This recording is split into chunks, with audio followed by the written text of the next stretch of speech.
আসসালামু আলাইকুম। মন্ডলস কুকিংয়ে আরও একটা নতুন রান্না নিয়ে চলে এসেছি।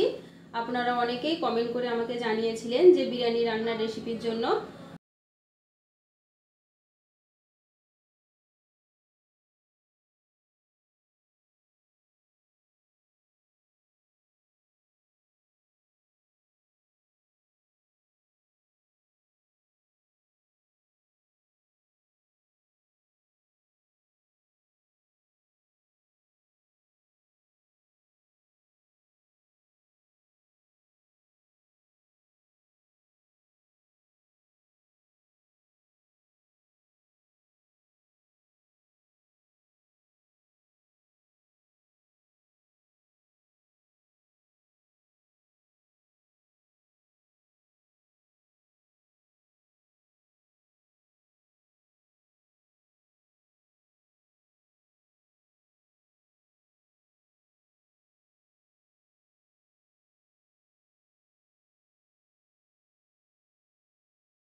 দেব, তারপর আমি মাছটা রান্না করব।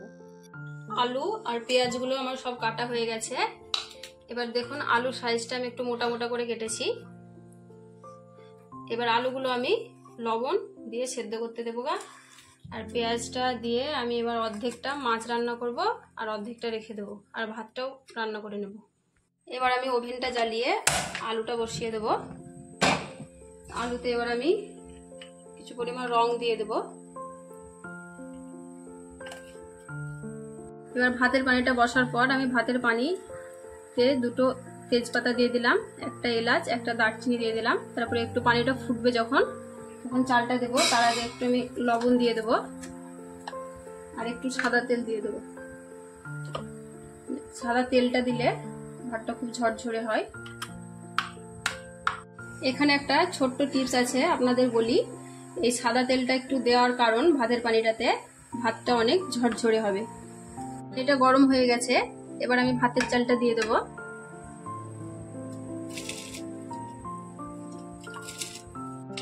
চালটা আমি আগে থেকেই 10 মিনিট ভিজিয়ে রেখেছিলাম। আপনারাও চালটা একটু আগে ভিজিয়ে রাখবেন। আমার ভাতটা এবার হয়ে গেছে, এই দেখুন একটু শক্ত করে নামিয়ে নিতে হবে। এই অবস্থায় আমি এবার নামিয়ে নেব, দিয়ে মাঠটা ঝরিয়ে নেব। ওই তেলের মধ্যে আমি পেঁয়াজগুলো ভেজে নেব। কড়াইটা গরম হয়ে গেছে, এবার তেলটা দিয়ে দেব মাছটা রান্না করার জন্য। এবার এর মধ্যে দুটো তেজপাতা দিয়ে দেব, দুটো এলাচ, একটা দারচিনি দিয়ে দেব। এবার আমি পেঁয়াজ দিয়ে দেব। পেঁয়াজটা অর্ধেক দেবো, অর্ধেকটা আমি বেরেস্তা। এবার আদা রসুনের পেস্টটা আমি দিয়ে দেবো। ছোট চামচা 3 চামচা দিলাম। এবার একটু নাড়াচাড়া করে লঙ্কা গুঁড়ো দিয়ে দেবো। এটা স্বাদ হিসাবে দেবেন। যে যেমন লঙ্কার ঝাল খাবেন।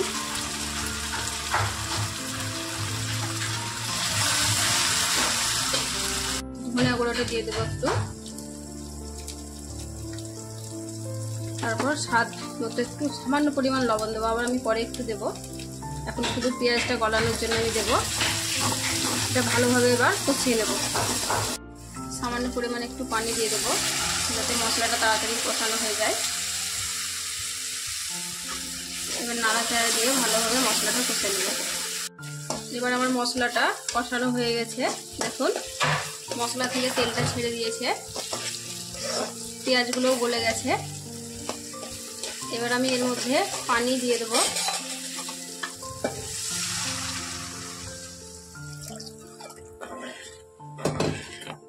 এবার মাছগুলো একটা একটা করে দিয়ে দেবো।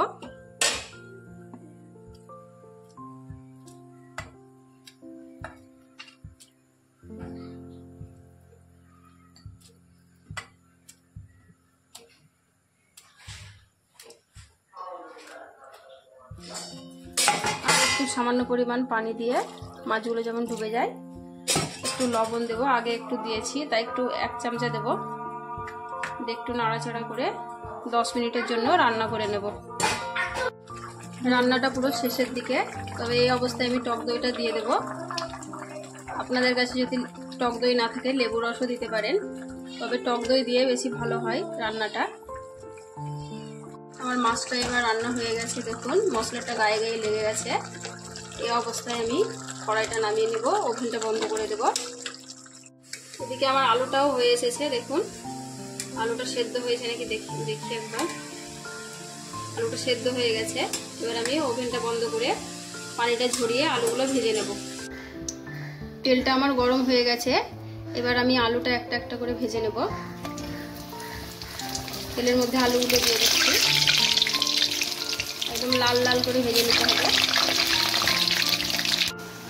কিছুক্ষণ তেলে ভাজার পর দেখুন আলুগুলো কি সুন্দর লাল লাল হয়ে গেছে।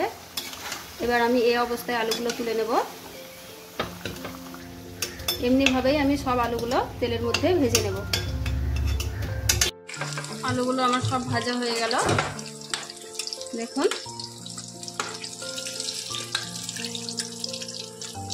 ওই তেলের মধ্যে আমি পেঁয়াজগুলো ভেজে নেব।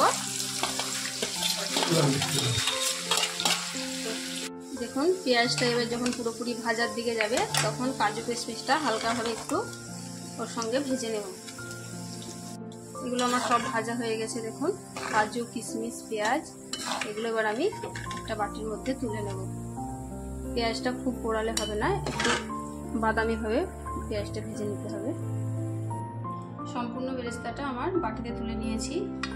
এবার এই বেরেস্তার মধ্যে আমি যে বিরিয়ানির মশলাটা নিয়েছিলাম সেটা ব্লেন্ডারে ব্লেন্ড করে নিয়েছি, দেখুন এরকমভাবে ব্লেন্ড করে নেবেন। সেটা আমি মাখিয়ে দেবো, মশলাটার মধ্যে দিয়ে দেবো। আর স্বাদ মতো লবণ দিয়ে দেবো, স্বাদ মতো চিনিটা দিয়ে দেবো। আপনারা যে যেমন মিষ্টি খাবেন সেরকম হিসাবে দেবেন। চিনিটা দিয়ে দিলাম, আর একটু মিঠা আতরটা দিয়ে দেবো।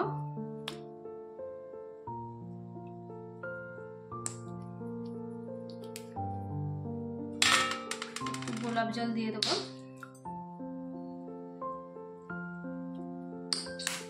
এগুলো মাখিয়ে আমি এবার বিরিয়ানিটা দমে দেওয়ার জন্য সাজিয়ে নেব। এবার বিরিয়ানিটা দমে দেওয়ার জন্য আমি সমস্ত উপকরণ এক জায়গায় নিয়ে নিয়েছি। দেখুন আলুটা নিয়েছি, মাছ যেটা মাখিয়ে নিলাম মশলাটা, আর ভাতটা নিয়েছি। তো প্রথমে আমি ঘিটা নিয়েছি, ঘিটা 1 চামচা এই পাত্রটার তলায় দিয়ে দেবো। ভালোভাবে একটু মাখিয়ে দেবো। তারপর আমি ভাতটা দিয়ে দেবো।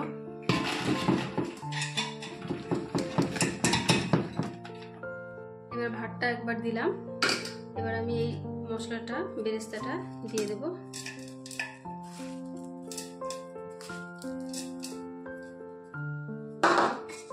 আলুগুলো দিয়ে দেবো সব।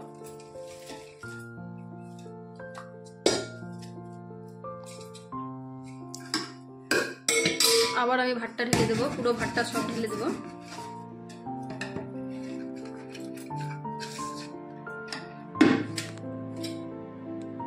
সম্পূর্ণ ভাতগুলো দিয়ে দিলাম। এবার আমি মশলাটা সম্পূর্ণটা দিয়ে দেব।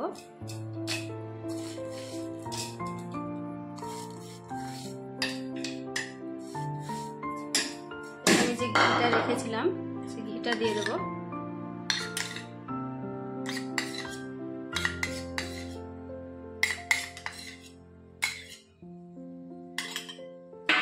শেষে আমি মাছগুলো দিয়ে দেবো।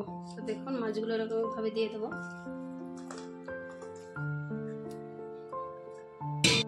দেখুন আমার বিরিয়ানিটা সাজানো হয়ে গেছে। এটা মাছের দম বিরিয়ানি, তাই এটা আমি দমে দেবো এবার। তো আপনাদেরকে বলি, এটাতে আমি কোনো রং ব্যবহার করিনি, যেহেতু আলুতেই শুধুমাত্র রংটা দিয়েছি, ভাতে কোনো রং দিইনি। আমি আগে থেকেই গ্যাসের চুলোয় পানি বসিয়ে রেখেছি। তারপর আমি এই বিরিয়ানি দমে দেওয়া পাত্রটা এই হাঁড়িটার উপর বসিয়ে দেবো এবং আধ ঘন্টার জন্য এটা দমে রেখে দেবো। আধ ঘন্টা দমে থাকার পর আমি বিরিয়ানিটা নামিয়ে নেবো। এবার দম দেওয়া হয়ে গেছে, তো ওভেনটা আমি বন্ধ করে দেবো। দেখুন